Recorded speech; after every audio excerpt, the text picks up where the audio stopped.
Hello. सत्साई Bhagat ji, बंदी छोड़ सतगुरु रामपाल जी महाराज की जय हो। भगत जी, मेरी एक शंका समाधान है। मेरे घर के जितने भी परिवार, देवर जेठ, भगत जी वो इतने दिन है कि भक्ति करते करते पर भक्ति ना करेंगे। भक्ति में गुरु जी भगत जी बाधा बन रहे हैं सब परिवार वाले। मैं आपन के पास कई दिन तक फोन भी कर रही हूँ पर फोन आप उठा ना पा रहे, मिल भी नहीं रहा। भगत जी, मेरी शंका समाधान को कुछ निर्णय बताओ।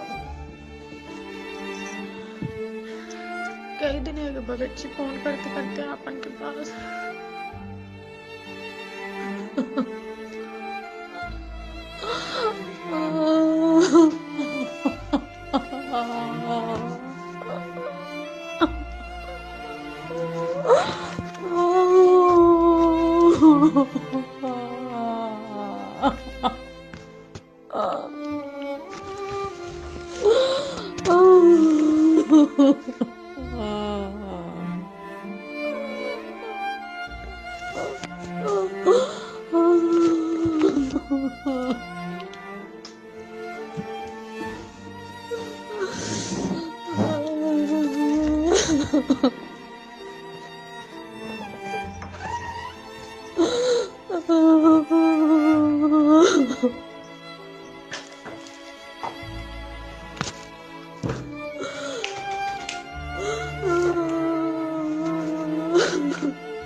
भगत जी, मेरी भक्ति में बाधा बन रही। भगत जी वो कतई भी भक्ति ना करेंगे, किसी न किसी मेरे नाम खंडित करवा दे।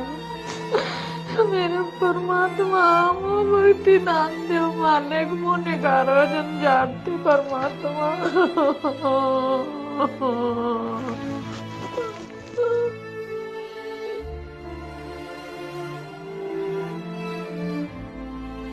बंदी छोड़ सतगुरु रामपाल जी महाराज जी की जय हो।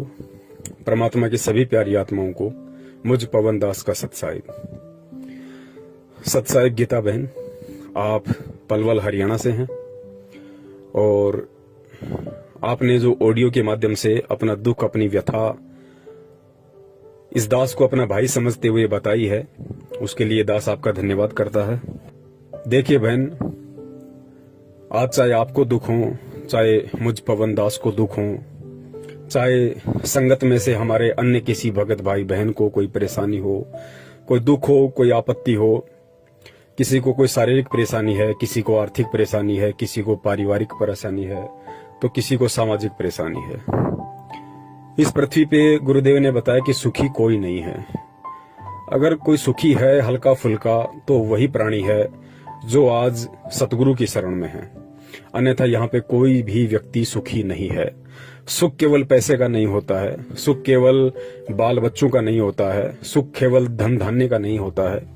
सबसे बड़ा सुख गुरुदेव ने आत्मिक सुख बताया कि जब आपकी आत्मा इस बात से संतुष्ट हो जाए और एक जगह स्थिर हो जाए कि अब मेरा मोक्ष निश्चित है, मेरा उद्धार निश्चित है, वो सबसे बड़ा आत्मिक सुख है इंसान का। दुनिया का सबसे बड़ा सुख वही है, वरना चाहे कोई टाटा बन के बैठ जाए, अंबानी बन के बैठ जाए, उससे बड़ा दुखी इंसान पृथ्वी पे कोई नहीं है। और रही बात बहन आपकी समस्याओं की, तो बहन इन समस्याओं से निपटने का केवल एक ही माध्यम है और वो माध्यम है सतगुरु का ज्ञान। हमने हर स्थिति में, यदि हमने भक्ति मार्ग पे कदम रखा है तो हर स्थिति में हमने गुरुदेव के ज्ञान को आधार बनाकर चलना पड़ेगा। और जब हम गुरुदेव के ज्ञान को आधार बनाएंगे तो बहन हमें पता चलेगा कि आज हमारे इस जीवन रूपी सफर में जो भी विपत्तियां, परेशानियां, संकट, दुख, तकलीफ आ रही हैं, ये किसी और के कारण नहीं है, ये हमारे स्वयं के कारण है। हम स्वयं ही इसके लिए जिम्मेदार हैं। हो सकता है बहन आपने इस जन्म में किसी का बुरा नहीं किया हो, आपने किसी का बुरा नहीं चाहा हो, आपने मन कर्म वचन से किसी को कोई हानि या दुख नहीं पहुंचाया हो, लेकिन बहन आज वर्तमान में हमारे ऊपर जो दुख, आपत्ति और परेशानियां आ रही हैं, उनका मूल कारण केवल हमारे वर्तमान जीवन के कर्म कुकर्म ही नहीं है। बहन अनंत युगों से हम इस पृथ्वीलोक पे आए हुए हैं और अनंत युगों में हमने अनंत मानव जन्म प्राप्त भी किए हैं। और गुरुदेव ने बताया कि उन मानव जन्मों में तुमने ना जाने कितनों को बेवजह परेशान किया है, कितनों को तुमने बेवजह फांसियां तोड़ी है, राजा बनके, मंत्री, मुख्यमंत्री, प्रधानमंत्री बनके तुमने कितने कर्म कुकर्म किए हैं। तो आज बहन इस समय वो हमारे को भोगने पड़ रहे हैं। और दास ने पहले भी जिक्र किया था गुरुदेव के ज्ञान आधार से कि बहन जब कोई भी व्यक्ति पूर्ण परमेश्वर सतगुरु रामपाल जी महाराज जी की शरण ग्रहण करता है, उसके बाद बहन काल उस आत्मा के ऊपर विशेष तौर से हावी हो जाता है, क्योंकि काल को ये महसूस हो जाता है कि ये आत्मा अब मेरी हद से बाहर निकलने वाली है, बाहर निकलने की तैयारी कर रही है। तो काल विशेष रूप से उस आत्मा के ऊपर संचित कर्मों का दबाव बढ़ा देता है। संचित कर्म गुरुदेव ने बताया कि अनंत हमारे जो मानव जन्म रह चुके हैं, उन मानव जन्मों में हमने जितने भी कुकर्म किए हैं उसका कुछ थोड़ा सा प्रतिशत निकाल के काल हमें दोबारा से मानव जन्म देता है, पाप और पुण्य का प्रतिशत निकाल के। बाकी हमारे जो पाप कर्म बच जाते हैं वो काल अपने पास रख लेता है, उसको संचित कर्म कहते हैं। और उन पाप कर्मों का, उन हमारे संचित कर्मों का बहन गुरुदेव ने बताया कि बच्चों इतना ढेर लग रहा है जैसे सुमेरु पर्वत। सुमेरु देवताओं का पर्वत होता है, यहाँ के हिमालय पर्वत से अनंत गुना ज्यादा ऊंचा होता है, बड़ा होता है। तो इतना ढेर हमारे संचित कर्मों का काल के पास में सुरक्षित है। और काल उन संचित पाप कर्मों का दबाव प्राणी के ऊपर उस समय छोड़ता है जब ये प्राणी, जब ये आत्मा सतगुरु या किसी सच्चे संत की शरण ग्रहण कर लेती है, अपने आत्म कल्याण की ओर जब ये कदम बढ़ाने के लिए अग्रसर हो जाती है, तो काल भी विशेष तौर पर इस आत्मा के ऊपर उन सभी संचित कर्मों का दबाव बढ़ा देता है। तो इन सब बातों को बहन हमने ज्ञान आधार से समझना पड़ेगा, तभी हम ये भक्ति कर पाएंगे और तभी हम इस भक्ति सफर में हमारे ऊपर अपने ही कर्मों के जो कांटे हमें चुभते हैं हम उनसे निपट सकते हैं। अन्यथा हम भक्ति में या भगवान में दोष देख के या अपने आप को कोसते कोसते हम ऐसे ही मर जाएंगे, हम ऐसे ही भक्ति को छोड़ देंगे, इससे कोई फायदा नहीं होगा। और तीसरी बात बहन गुरुदेव ने बताई कि बच्चों यदि तुमने आम का बीज बोया है तो आम का फल भी तुम ही खाओगे, उसका आनंद भी तुम ही भोगोगे। लेकिन जब तक उस आम के बीज से पौधा बनेगा, पौधे से फिर पेड़ बनेगा, फिर उस पेड़ के आम लगेंगे, तब तक तुमने सावधानी भी उसकी पूरी रखनी पड़ेगी, मेहनत भी तुमने पूरी करनी पड़ेगी, आवारा पशुओं से उसकी सुरक्षा करनी पड़ेगी, उसको समय पे पानी देना पड़ेगा, समय पे उसको खाद देना पड़ेगा, तब जाके 5-6 वर्ष के बाद में वो पेड़ बनेगा और उसके आम लगेंगे और उन आम का जो आनंद है वो तुम ही भोगोगे। ठीक इसी प्रकार बहन ये जो पूर्ण परमेश्वर की भक्ति है ये एक आम रूपी बीज है। परमात्मा ने हमें अपनी शरण में लेके भक्ति रूपी बीज हमारे अंतःकरण में डाल दिया है। अब बहन जब तक ये बीज प्रफुल्लित नहीं होता है, जब तक ये पेड़ नहीं बनता है, तब तक जो भी संकट, जो भी परेशानियां, जो भी विपत्तियां आएंगी उनका बहन सामना भी हमने ही करना पड़ेगा, ज्ञान आधार से संघर्ष भी हमने ही करना पड़ेगा। क्योंकि आने वाले समय में आज परमात्मा ने जो आम रूपी भक्ति का पौधा हमारे अंतःकरण में बोया है बहन, उसका आनंद भी हम ही लेंगे। तो इन सब बातों को हमने गुरुदेव के ज्ञान आधार से समझना पड़ेगा। और बहन आज आपको चाहे आपका पति परेशान कर रहा है, देवर परेशान कर रहा है या जेठ परेशान कर रहा है, बहन इस परेशानी का मुख्य कारण हमारे आपसी ऋण संबंध हैं। देवर आपको बेवजह परेशान नहीं कर रहा, अन्य कोई व्यक्ति आपको बेवजह दुखी नहीं कर रहा है। जरूर किसी न किसी युग में, किसी न किसी जन्म में इसी तरह से हमने भी उनको परेशान किया है। रीजन कुछ भी हो सकता है।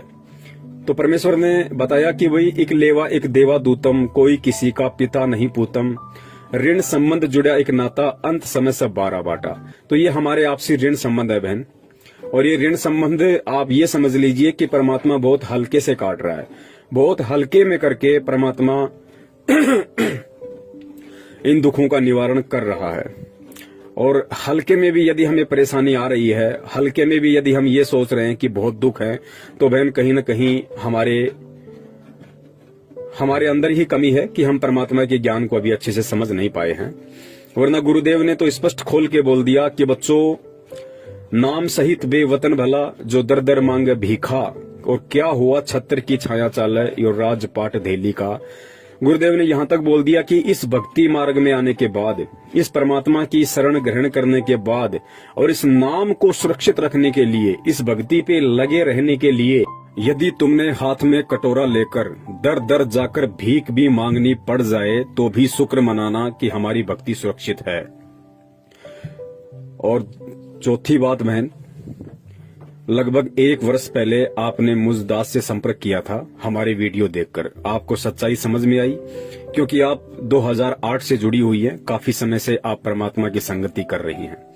आपको हमारे वीडियो देखकर सच्चाई लगी तो आपने हमारे से संपर्क किया, और संपर्क करने के बाद में काफी आपके अंदर दृढ़ता आई थी, क्योंकि जो सच होता है वो इंसान को मजबूती देता है, इंसान को भक्ति मार्ग पे दृढ़ता देता है। लगभग 3-4 महीने तक आप जी दृढ़ता से भक्ति कर रही थी। काफी लोगों के आपके पास में फोन आ रहे थे। हरियाणा के स्टेट कोऑर्डिनेटर अमन का भी आपके पास फोन आया, संजीव हुड्डा का भी आपके पास फोन आया, आपको धमकाने की उन्होंने कोशिश की, लेकिन आपने ज्ञान आधार से उनका मुकाबला किया और आपने दास को उनकी कॉल रिकॉर्डिंग भेजी। लेकिन बहन अब ऐसा क्या हो गया कि आप अपने ही परिवार वालों से संघर्ष नहीं कर पा रही, जबकि आपने उन बड़े बड़े गुंडों का सामना किया। बहन इसका कारण ये है कि उसके बाद में फिर से आप विचलित हो गई। सच्चाई पूरी समझने के बाद भी आप अपने कोऑर्डिनेटर के दबाव में आई, अपने नामदान केंद्र वालों के दबाव में आई, और आपको जब परमात्मा ने अच्छे से समझवा दिया था कि बहन नाम कभी भी खंड नहीं होता है, नाम परमात्मा का अखंड है। हम रोज नित्य नियम पढ़ते हैं, फिर उसमें आगे जो मंत्र आते हैं हम वो पढ़ते हैं, जिसमें एक जगह आता है कि अचल अभंगी मंत्र। अचल अभंगी का मतलब होता है जो कभी भंग ना हो, जो कभी खंड ना हो। और परमेश्वर की वाणी है कि साहिब का नाम अखंड है और सकल सब खंड। ये सारी सच्चाई आपको पता होने के बाद भी बहन आप फिर से अपने नामदान संचालक के दबाव में आई और आपने अपना नाम शुद्ध करवाया कि मैं अब सत्सेवकों के संपर्क में दोबारा नहीं आऊंगी और मैं अपना नाम शुद्ध करवा के भक्ति करूंगी। उसके बाद से बहन आपके अंदर ऐसा क्या हुआ कि आज आप अपने परिवार वालों का भी सामना नहीं कर पा रही। रीजन ये है कि परमेश्वर की वाणी है कि जानबूझ सांची तज करे झूठे से ने, जाकी संगति है प्रभु सौपन में भी ना दे। बहन पूरी सच्चाई से परिचित होने के बाद भी आपने सत्य का साथ छोड़ा, आपने सत्सेवकों की संगति छोड़ी, तो बहन काल का फिर से आपके ऊपर दबाव बढ़ा, क्योंकि परमात्मा ने अपना पंजा आपके ऊपर से हटाया। और परमात्मा ने अपना पंजा हटाया तो फिर काल के संचित पाप कर्मों का दबाव फिर से आपके ऊपर बढ़ने लगा। वरना वो ऑडियो आज भी दास के पास आपकी सुरक्षित है कि कितनी सूरवीरता के साथ आपने हरियाणा के स्टेट कोऑर्डिनेटर को जवाब दिया और आपने उत्तर प्रदेश के स्टेट कोऑर्डिनेटर संजीव हुड्डा को जवाब दिया, और आज आप रो रही हैं केवल अपने ही परिवार वालों के दबाव के कारण। बहन परमात्मा 2 स्थिति में अपने भगत की रक्षा करता है। पहली स्थिति तो वो है जो भगत बेचारा नादान होता है, भोला होता है, सच्चाई से परिचित नहीं होता है, तो परमेश्वर उसके विषय में कहते हैं कि शरण पड़े को गुरु संभाले, जान के बालक भोला रे, कहे कबीर तुम चरण चित राखो, ज्यों सुई में डोरा रे। जो अनजान भगत होता है, नादान भगत होता है, भोला होता है, उसको परमात्मा हर संकट से, हर विपत्ति से उसको बचाता है, क्योंकि वो अभी पूरी तरह सत्य से परिचित नहीं है। और दूसरी स्थिति में परमात्मा उस भगत की रक्षा करता है जो भगत परमात्मा के सत्संगों को आधार बनाकर, ज्ञान को अपने अंतःकरण में उतार कर, जो बिल्कुल दृढ़ हो जाता है कि चाहे दुनिया की कितनी बड़ी से बड़ी विपत्ति क्यों ना आ जाए, चाहे घर वाले मुझे घर से क्यों ना निकाल दें, चाहे देश का राजा मुझे देश निकाला क्यों ना देते, लेकिन ये परमात्मा की भक्ति में नहीं त्याग सकता। जैसे मंसूर का परमात्मा ने उदाहरण दिया। राजा के आदेश से धर्म गुरुओं ने मंसूर जी को खंबे से बांधकर उनके दोनों हाथ काट दिए, उनकी गर्दन काट दी। फिर भी मंसूर जी अनल हक ही करते रहे, जो मंत्र उनको परमात्मा ने समस्त वेद ऋषि के रूप में आके दिया था। तो जब भगत परमात्मा के ज्ञान से परिचित होकर इतना दृढ़ हो जाता है भक्ति मार्ग पे कि मुझे दुनिया की कोई बड़ी से बड़ी विपत्ति विचलित नहीं कर सकती, क्योंकि सतगुरु का पंजा मेरे शीश पे है, उसके बाद परमात्मा साईं की तरह उस भगत के साथ में रहता है और उस भगत को परमात्मा हर विपरीत परिस्थिति से, हर दुख से, हर संकट से उबार लेता है। लेकिन बहन सच्चाई का पता लगने के बाद फिर आपने अपनी कमजोरी दिखाई और उसी का ये परिणाम है कि आज आप अपने भी परिवार वालों का सामना नहीं कर पा रही। कोई बात नहीं बहन, आप सच्चाई का साथ दें या ना दें इससे कोई फर्क नहीं पड़ता है हमारे ऊपर। सच तो सच रहेगा। परमात्मा के बच्चे लगे हुए हैं। दास कल तक अकेला था, आज परमात्मा के हजारों की संख्या में सत्सेवक और सत्सेविका हो चुकी हैं। परमेश्वर का जो सत्य ज्ञान प्रचार है वो दिन दोगुना रात चौगुना रफ्तार से बढ़ रहा है।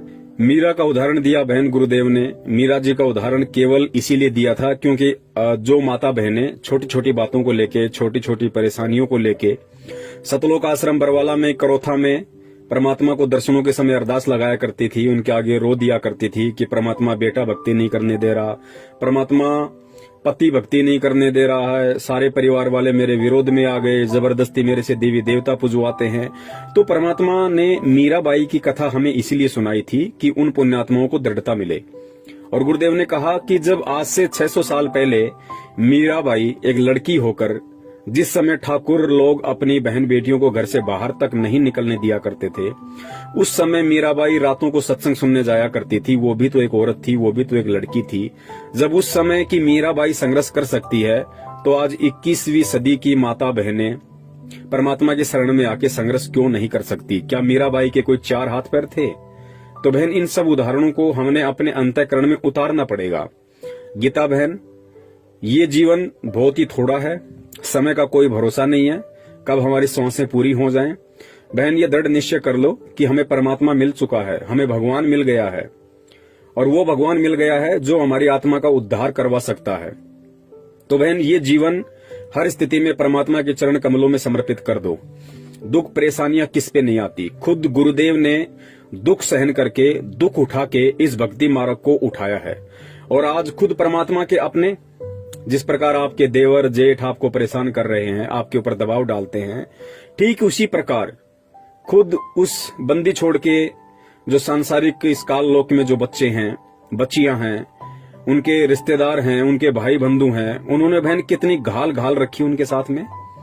कितने दुखी थे परमात्मा सतलोक आश्रम बरवाला में कि इन नादानों को इतना ज्ञान देने के बाद भी ये मुझे समझ नहीं रहे, ये मुझे पहचान नहीं पा रहे और इस भक्ति को मजाक में ले रहे हैं। मेरी शरण में आके ज्ञान को अच्छे से ग्रहण ना करके और केवल दान के ऊपर अपनी मौज मस्तियां कर रहे हैं। मुझे केवल एक एटीएम मशीन समझ रखा है, मुझे केवल एक चलता फिरता बैंक समझ रखा है कि जब तक हमारे पिताजी जिंदा हैं या जब तक हमारे ताऊजी जिंदा हैं, या महेंद्र जी ने सोचा कि जब तक मेरा भाई जिंदा है, सत्संग कर रहा है, संगत जुड़ रही है, तब तक पैसा आ रहा है, और पैसा आ रहा है तो हमारी मौज मस्तियां हो रही हैं, हम लोगों ने अच्छी खासी प्रॉपर्टियां बना ली हैं। तो बहन इस तरीके से देखो किस कदर उन लोगों ने भी तो परमात्मा को दुखी किया। परमात्मा को उन्होंने वैसे कोई शारीरिक कोई प्रताड़ना नहीं दी, लेकिन परमात्मा को उन्होंने शाब्दिक दुख दिए। परमात्मा को उन्होंने इस प्रकार के दुख दिए कि इतना ज्ञान देने के बाद भी जब कोई परमात्मा के ज्ञान को अच्छे से स्वीकार नहीं करता है और दृढ़ होकर उस ज्ञान पे नहीं चलता है तो परमात्मा दुखी होता है कि देखो इन नादानों को मैंने इतना ज्ञान दिया, उसके बाद भी ये मेरे ज्ञान को आधार नहीं बना पा रहे। जिस प्रकार एक बाप अपने बच्चे को 18-20 साल तक उसको पढ़ाता है, उसकी परवरिश करता है, उसकी हर इच्छाओं की पूर्ति करता है, उसके बाद भी वो बच्चा अपने गलत दोस्तों की संगति में पड़ के शराब पीने लग जाता है या अन्य कोई कुकर्म करने लग जाता है, माता बहनों पे गलत कुदृष्टि डालने लग जाता है, और जब पिता के सामने वो बातें आती हैं तो वो पिता कितना दुखी होता है। ठीक यही स्थिति भक्ति मार्ग में सदगुरु रामपाल जी महाराज जी की थी कि इतना ज्ञान देने के बाद में, आत्म कल्याण का मार्ग अपनाने के बाद भी इन जीवात्माओं को अभी तक इतना भी समझ में नहीं आया कि मैं यहाँ पे क्यों आया हूँ और मैं कौन हूँ। तो परमात्मा दुखी होता है बहन, और आज 90% संगत उस परमात्मा को दुखी कर रही है, उस परमात्मा को परेशान कर रही है। सतलोक आश्रम मैनेजमेंट हरियाणा के पीछे अंधी होकर लगकर, उनके मनवश आदेशों की पालना करके, घटिया राजनीति करके, आरक्षणबाजियां करके। तो बहन हमने हर स्थिति में परमात्मा के ज्ञान को आधार बनाना पड़ेगा। और परमात्मा ने जो कथाएं हमारे को मंसूर जी, मीराबाई की सुनाई है बहन, वो मनोरंजन के लिए नहीं सुनाई थी। आज आपके ऊपर जो दुख आ रहे हैं, आपत्ति आ रही है, या कल को मेरे ऊपर आएंगे या आ चुके हैं या किसी और पे आएंगे, उस समय उन लोगों ने परमात्मा के उन सत्संगों को आधार बनाना पड़ेगा, उन कथाओं को अपने अंतःकरण में उतारना पड़ेगा। खाली सुनने से बात नहीं बनेगी कि जब मीराबाई संघर्ष करती तो हम क्यों नहीं कर सकते। और जब भगत संघर्ष करने के लिए तैयार हो जाता है तो बहन फिर परमात्मा पीठ पीछे खड़ा है। परमात्मा दूर नहीं है, खुद मालिक की वाणी है, जय तू चाले एक कदम मैं चालू कदम 60, कि हे पुण्यात्मा तू इस भक्ति मार्ग पे दृढ़ता के साथ संघर्ष करते हुए तू एक कदम रख के तो देख, मैं तेरे से 60 कदम आगे चलूंगा तेरे संकटों का निवारण करने के लिए। जय तू चाले एक कदम मैं चालू कदम 60, और जय तू हो जा काठ का मैं हो जाऊं लोहे की लाठ। काठ होती है लकड़ी और लोहे की लाठ होती है लोहा। परमात्मा कहते हैं यदि तू लकड़ी के जितना भी मजबूत हो जाएगा तो मैं लोहे की तरह मजबूत होकर तेरे पीछे खड़ा रहूंगा। तो बहन संघर्ष आपने स्वयं करना पड़ेगा और परमात्मा के ज्ञान को आधार बना के करना पड़ेगा। और इसके अलावा बहन जरूरी नहीं कि आप अपने घर पे मोबाइल में जोर जोर से चला के आरती करो या आप लोग बोल बोल के मंत्र करो जिससे आपके परिवार वालों को दिक्कत हो, परेशानी हो। जरूरी नहीं कि आप अपने घर में दीपक जलाओ, ज्योति जलाओ यदि आपके परिवार वालों को उससे परेशानी है तो। बहन ये परमात्मा की जो भक्ति है ये बहुत ही सहज है और इस भक्ति मार्ग में परमात्मा सबसे पहले भाव देखता है, भाव के बाद में परमात्मा बाहर की क्रिया देखता है। यदि आपके ऊपर ऐसी कोई विशेष विपत्तियां हैं, ऐसी विशेष परिस्थितियां यदि आपके साथ में है कि जब आप आरती करती हो, मंत्र करती हो, सत्संग सुनती हो घर में, तो आपके परिवार वालों को आपत्ति है, ऑब्जेक्शन है, तो बहन परमात्मा ने बताया कि आप ऊंची आवाज में सत्संग मत सुनिए, आप ऊंची आवाज में मंत्र मत कीजिए, आप ऊंची आवाज में सत्संग मत सुनिए। आपको सत्संग सुनने हैं, आप रात को सोती हो, रात को तो परिवार वाले परेशान नहीं करेंगे, आप अपने कान में मोबाइल के माध्यम से लीड लगाकर आधी घंटा परमात्मा का सत्संग सुन लो, 1 घंटा परमात्मा का सत्संग सुन लो। परिवार का कोई सदस्य नहीं है उस समय आप अपने मोबाइल में सत्संग सुन सकती हैं। मंत्र जाप कोई जरूरी नहीं कि हम इसको बैठ के करें या लोगों को सुना के करें। मंत्र जाप हम मन ही मन में कर सकते हैं, किसी को मालूम भी नहीं पड़ेगा कि ये मंत्र कर रही है या किसी और का चिंतन कर रही है। तो बहन ये बहुत सारी विधियां हैं। रही बात आरती की, तो बहन जी आरती भी हम किसी भी प्रकार से हम कर सकते हैं। हम उठते बैठते खाते पीते कैसे भी रात को सोते हुए यदि ऐसी समस्या है तो हम कैसे भी परमात्मा की आरती कर सकते हैं। इसमें कोई एक जगह कोई पद्मासन लगा के बैठने की आवश्यकता नहीं है। यदि आपके घर वालों को आपके दीपक लगाने से, परमात्मा की ज्योतबत्ती लगाने से आपत्ति है तो बहन जी मत लगाइए। आप अपने अंतःकरण में परमात्मा का दीपक जलाइए, परमात्मा की ज्योति जलाइए। और अंतःकरण में परमात्मा का दीपक और ज्योति जलाने का मतलब है कि हम परमात्मा की शरण में बने रहें, हम परमात्मा को अपना परमेश्वर मानते रहें, हम उनको अपना पति परमेश्वर के रूप में स्वीकार किए रहें। यही सबसे बड़ी ज्योति अपने हृदय में उस परमात्मा के प्रति है। तो ये बहुत सहज भक्ति मार्ग है, किसी को मालूम ही नहीं पड़ेगा कि आप भक्ति कर रही हो या नहीं कर रही हो। इसके अलावा यदि आपको देवी देवताओं की पूजा पाठ के लिए या अन्य किसी धार्मिक अनुष्ठान वगैरह में शामिल होने के लिए दबाव डालते हैं तो बहन फिर ये आपके अपने व्यक्तिगत विचार होंगे, ये आपके अपने ज्ञान आधार को समझ के आप कितना संघर्ष कर पाओगी, कितना नहीं कर पाओगी, ये उसके ऊपर डिपेंड करता है, निर्भर करता है। मजबूरी में चाहे आपको कोई जहर पिला दे बहन, उसका दोष आपके ऊपर नहीं है। यदि आपकी इच्छा बिल्कुल भी किसी धार्मिक अनुष्ठान में शामिल होने की नहीं है, यदि आपकी इच्छा बिल्कुल भी किसी देवी देवताओं को प्रणाम या धोख लगाने की नहीं है और जबरदस्ती यदि आपसे ऐसा कोई करवाता है तो बहन वो दोष आपको फिर नहीं है, क्योंकि आपके अंदर वो इच्छा नहीं है। और परमात्मा अंतर्यामी है, परमात्मा हर स्थिति से वाकिफ है, वो जान रहा है, पहचान रहा है कि मेरे बच्चे के हृदय में क्या है। और बाहर लोग दिखावे के लिए या ज्ञान को आधार ना बना पाने के कारण, लोगों का दबाव ना सहन करने के चलते ये जो इन क्रियाओं को कर रही है तो ये बाहरी मन से कर रही है या फिर इसके अंदर इन क्रियाओं को करने की कोई जिज्ञासा है, ये सारी बातें परमात्मा जानता है। तो ऐसी स्थिति में बहन दोष हमें नहीं लगता, दोष फिर उन व्यक्तियों को लगता है जो व्यक्ति उन क्रियाओं को करवाने के लिए हमारे ऊपर दबाव डाल रहे हैं। तो बहन आराम से भक्ति आप कर सकती हो, ऐसी कोई बात नहीं है। चाहे आपका जेठ आपको परेशान करे, आपका देवर परेशान करे, आपका पति परेशान करे, आप हर स्थिति में परमात्मा की भक्ति को कर सकती हैं। जरूरी नहीं है कि हम उनके सामने भक्ति करें, हम भक्ति का दिखावा करें, हम अपने मन ही मन में भक्ति कर सकते हैं। हम बहुत ही आसानी से इस भक्ति को कर सकते हैं जो विधियां परमात्मा ने हमें बताई है। और बहन संघर्ष तो हमें करना पड़ेगा। बहन अगर इस जीवन में कर गए तो बहुत अच्छी बात है, वरना बहन सतलोक जाने का रास्ता केवल यही है। यही कलयुग की बिचली पीढ़ी, यही पूर्ण परमेश्वर सतगुरु रामपाल जी महाराज जी के रूप में, यही मंत्र। और जब हम कभी परमात्मा की इस भक्ति में आएंगे तो बहन फिर हमें इन्हीं संघर्षों से गुजरना पड़ेगा। हमें इन्हीं परेशानियों से, हमें इन्हीं सारी बातों से हमें गुजरना पड़ेगा बहन। आज मान लीजिए आप इस भक्ति को छोड़ देती हैं, त्याग देती हैं, जहां तक आपने भक्ति करी है वहां तक का आपको प्रतिफल परमात्मा देगा। आपको वो सारे सुख परमात्मा देगा अन्य किसी जन्म में।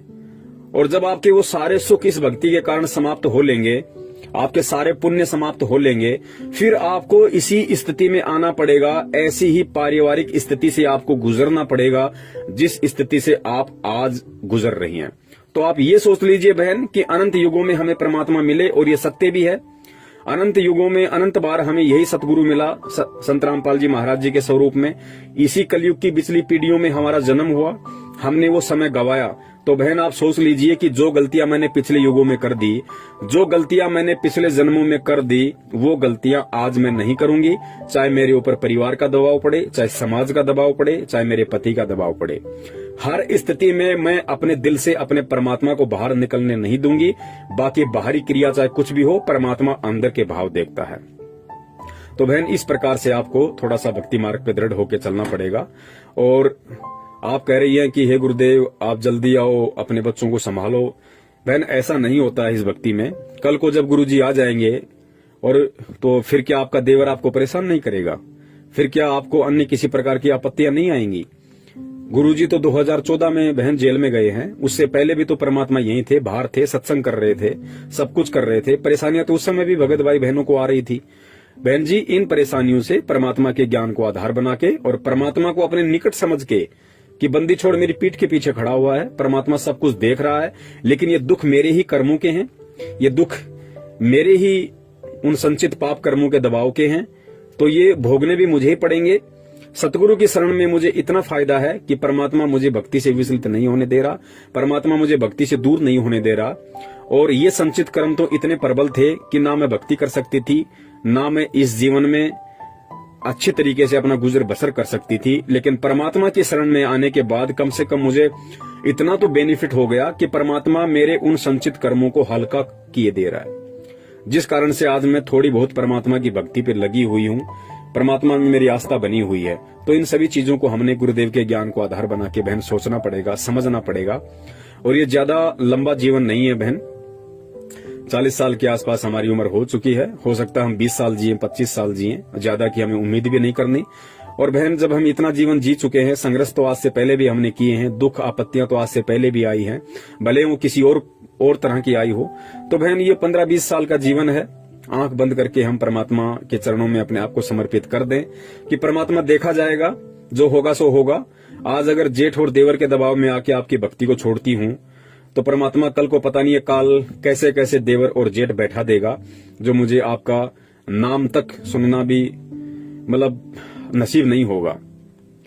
तो संघर्ष कर लो बहन, और संघर्ष परमात्मा के ज्ञान से होगा, परमात्मा से प्रार्थना करते रहने से होगा। आप जी बंदी छोड़ से प्रार्थना करते रहिए कि हे परमपिता परमेश्वर, मेरा जीवन आप जी के चरण कमलों में समर्पित है। परमात्मा चाहे आप इस दासी को सुख में रखो चाहे दुखों में रखो परमात्मा, लेकिन इतनी दया बनाए रखना कि मुझे अपने चरण कमलों से दूर ना करना। फिर परमात्मा बहन संभाल लेता है। आपका जेठ आपका देवर वो भी परमात्मा के बच्चे हैं, काल की भांग अधिक है, ये एक बात अलग है।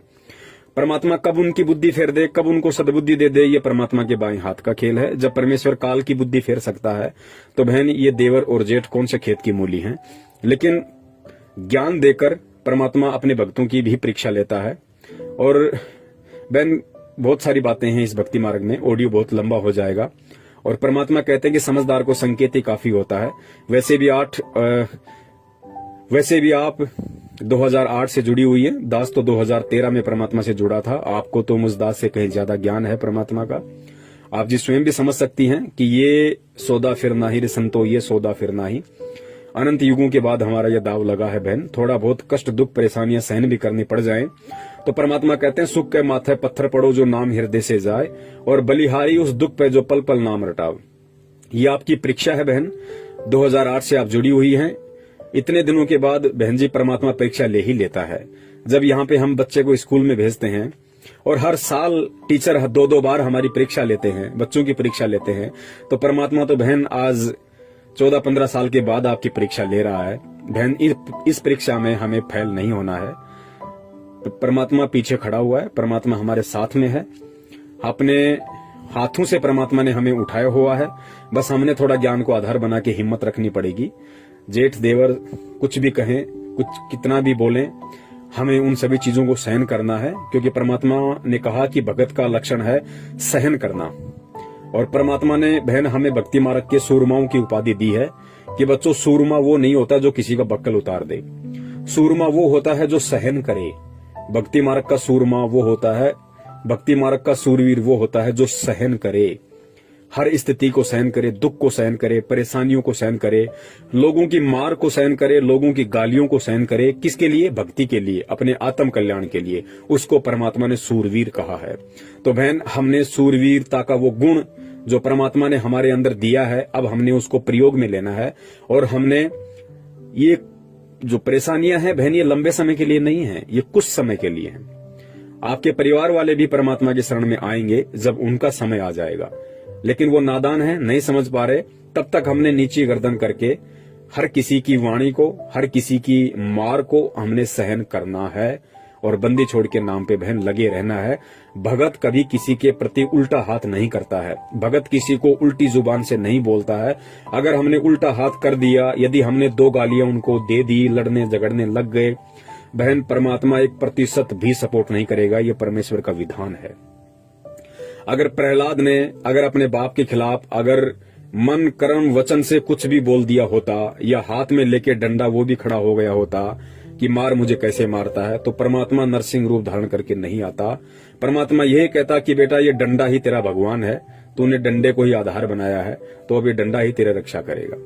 तो बहन, हमने अपना डंडा अपने सतगुरुदेव को बनाना है, सतगुरुदेव के ज्ञान को बनाना है, और फिर हर स्थिति में वो सतगुरु और उसका ज्ञान रूपी डंडा इस दुनिया की बड़ी से बड़ी परेशानी से, प्रॉब्लम से, हर संभव हर स्थिति में हमारी रक्षा करेगा। तो बहन, ज्ञान को आधार बनाओ। ये भक्ति है ही ज्ञान की। बहन, ज्ञान से बढ़कर ऐसी कोई दवाई नहीं है। ये ज्ञान बहन, इतनी बड़ी पावर है इस परमात्मा के ज्ञान में। ये अब दास क्या कहे बहन, शब्द नहीं है दास के पास में, क्योंकि ज्ञान इस भक्ति की नींव है, ज्ञान इस भक्ति की जान है बहन। अगर ज्ञान है तो चाहे दुनिया की बड़ी से बड़ी प्रॉब्लम क्यों ना आ जाए, चाहे काल खुद आपके सामने आके खड़ा क्यों ना हो जाए, आप संघर्ष कर जाओगी। और अगर ज्ञान को आधार नहीं बनाया तो बहन, कोई 2 कौड़ी का जीव भी हमें विचलित कर सकता है भक्ति और भगवान से। तो बहन, हर स्थिति में ज्ञान को आधार बनाओ, हर स्थिति में परमात्मा से प्रार्थना करती रहो, और हर स्थिति में चाहे कैसा भी दुख हो, कैसा भी संकट हो, अपने मन ही मन में, अपने अंतःकरण में परमात्मा को बसाए रखो। जो सूक्ष्म विधि हमें परमात्मा ने बताई है, हमें आंतरिक क्रियाओं से भक्ति को करते रहना है। अगर हम परिवार के दबाव के चलते बाहरी क्रियाओं से, जैसे जोत बत्ती लगा के, जोर जोर से सत्संग सुन के, इस तरीके से यदि हम भक्ति नहीं कर पाते हैं, तो हम आंतरिक विधि से भक्ति करें। अपने मन मंदिर में परमात्मा की ज्योत जलाएं, अपने मन ही मन में परमात्मा का ध्यान करें, परमात्मा का नाम सुमरण करें, और कानों में लीड लगा के या जैसे भी आपको धीमी आवाज करके समय मिले, जब भी परमात्मा के सत्संग वगैरह हम सुनते रहें। बहन, निश्चित तौर से आप मान लेना, परमात्मा हमारे साथ में है, परमात्मा हमारे से दूर नहीं है। ये परीक्षा का समय है, और परीक्षा के समय जब बच्चा परीक्षा दे रहा होता है तो बहन, टीचर पास में ही खड़ा होता है। बच्चे को भी पता है कि टीचर मेरे पास में खड़ा है, घूम रहा है, सभी को देख रहा है, लेकिन टीचर बताता किसी को नहीं। टीचर मदद किसी की नहीं करता, क्योंकि वास्तव में वो परीक्षा है। और परीक्षा के समय टीचर केवल ये देखता है कि 1 साल से मैंने इसको जो बार बार पढ़ाया है, ये उसको कितना अपने दिलो दिमाग में उतार पाया। उसी आधार से आज इस बच्चे को लिखना है एग्जाम में, इस आंसर शीट में इसको लिखना है। तो बहन, सेम यही स्थिति भक्ति मार्ग की है। इतने दिनों से परमात्मा ने हमारे ऊपर जो अनमोल तत्व ज्ञान की बरसात की है, आज उसकी परीक्षा है। परमात्मा जरूर हमारे इर्द गिर्द है, हमारे आस पास में है, शब्द रूप में है, सब कुछ देख रहा है, टूटने नहीं देगा, बिखरने नहीं देगा, लेकिन हिम्मत हमने ज्ञान को आधार बना के रखनी पड़ेगी। सत साहिब, बंदी छोड़ सतगुरु रामपाल जी महाराज की जय हो।